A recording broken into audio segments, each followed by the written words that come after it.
morning. My name is Gabe May Sanchez, and I'm a co-head of the Black Affinity Group. In February of each year, we dedicate ourselves to celebrating the richness of Black history.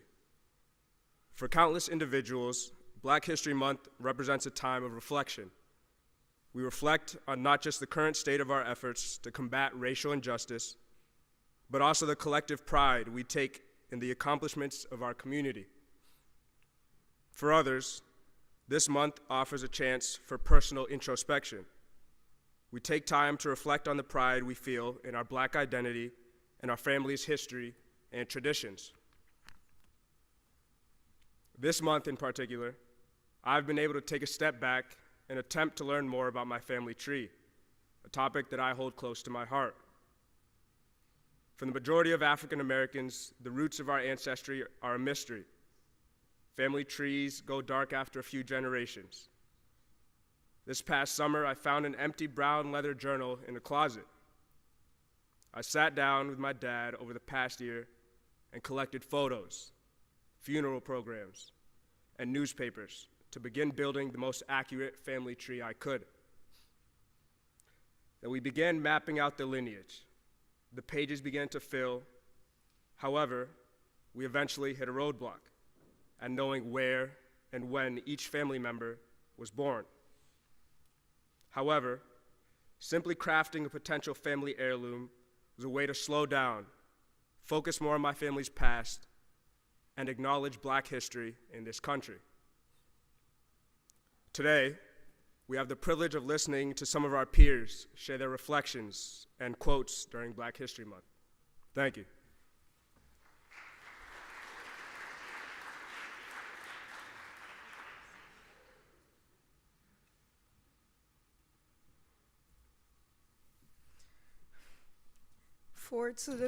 For to be free is not merely to cast off one's chain, but to live in a way that respects and enhances the freedom of others.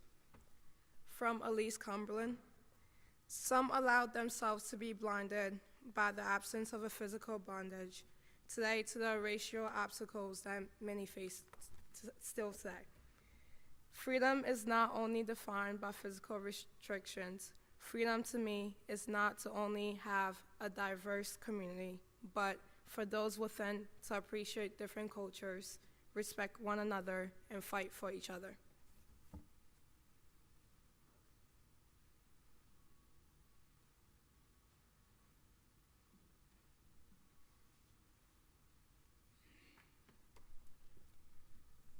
I had no idea that history was being made. I was just tired of giving up. Rosa Parks. Rosa Parks didn't know that her actions would have such an impact. She was just tired. She was just giving up. She was just tired of giving it into racism and segregation in an unfair system.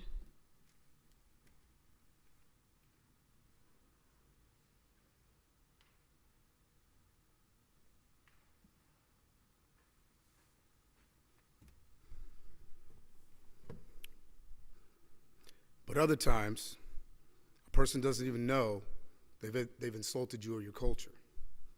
They must remember, no matter how it comes at you, the impact matters more than the intent. George M. Johnson. The importance of this quote is to share the acknowledgement of miscommunication and gain an understanding that sometimes what you say can be hurtful, even when it's not your intention. It's about knowing what's right from wrong and what you should and shouldn't say. Avani Anderson.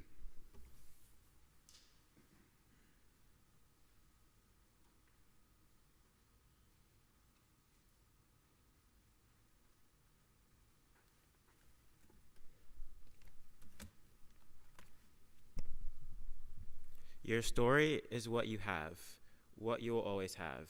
It is something to own. Michelle Obama. The meaning of this quote is to show how you can make a change if there's an issue in your life or something that you're unhappy with. You have the power to change your story. Who you are is something to be proud of, never ashamed of.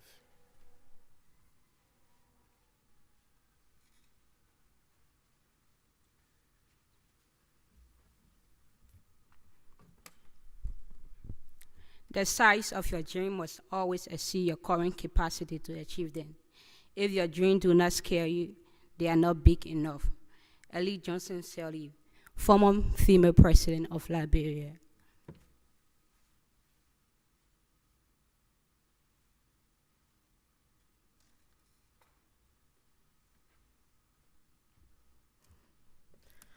Sometimes when I get asked the question, who are you? I often get stuck because it is a tough question. Because I don't know who I truly am. One day I'm somewhat perfect, the other day I'm not. Why can't I just choose one? Good morning.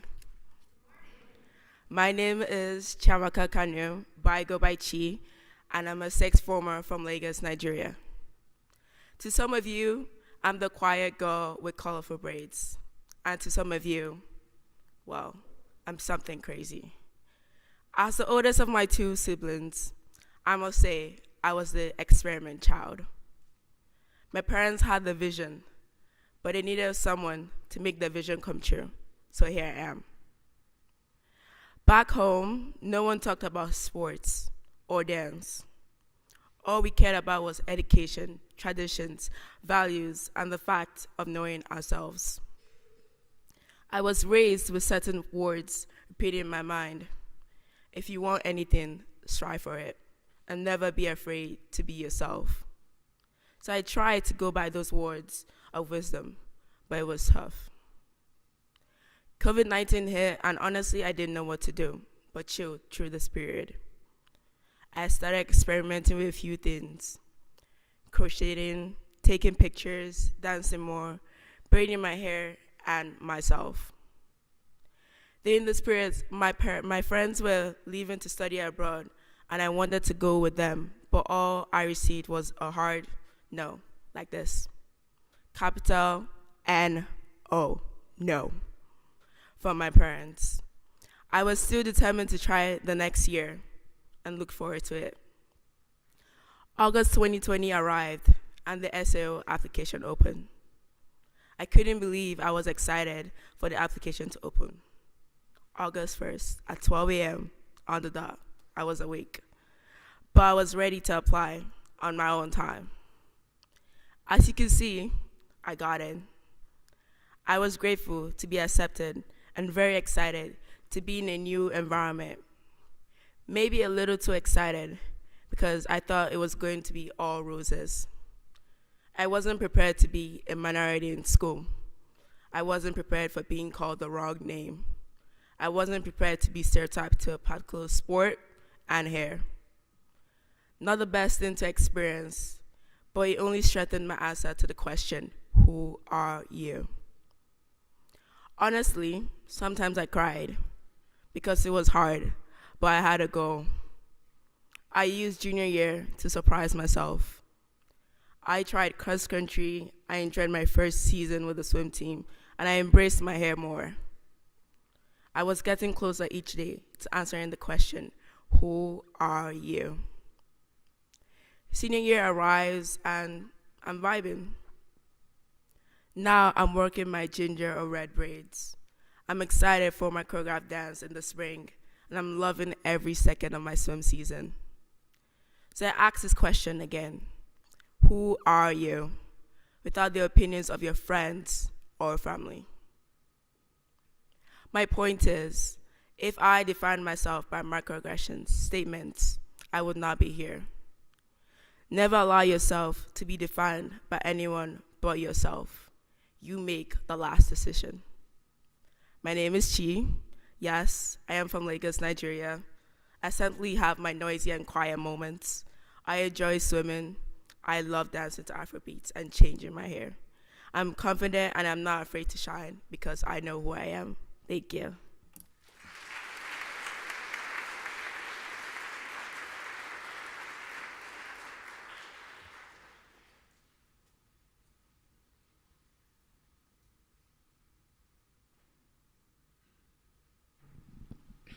Good morning, Westminster.